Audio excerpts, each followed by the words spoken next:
জাতীয় দলে খেলার আশা না থাকলে ক্রিকেট খেলবেন না নুরুল। শ্রীলঙ্কার বিপক্ষে ওয়ানডে সিরিজে ১৬ সদস্যের স্কোয়াডে জায়গা হয়নি সোহানের। সর্বশেষ ঢাকা প্রিমিয়ার লিগে ধানমন্ডি ক্লাবের নেতৃত্ব দেন নুরুল।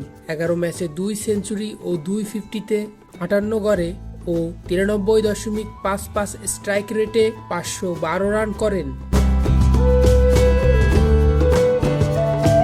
প্রিমিয়ার লিগের আগের মৌসুমেও ৪৯৫ রান এসেছিল তার ব্যাট থেকে। ঘরোয়া লিগের পারফরমেন্স নুরুলকে সুযোগ করে দেয় এ দলে।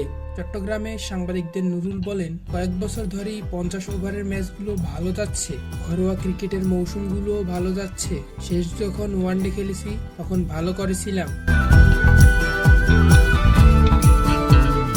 যদি নিয়মিত হতে পারতাম তাহলে হয়তো ক্যারিয়ারটা অন্যরকম জায়গায় যেত।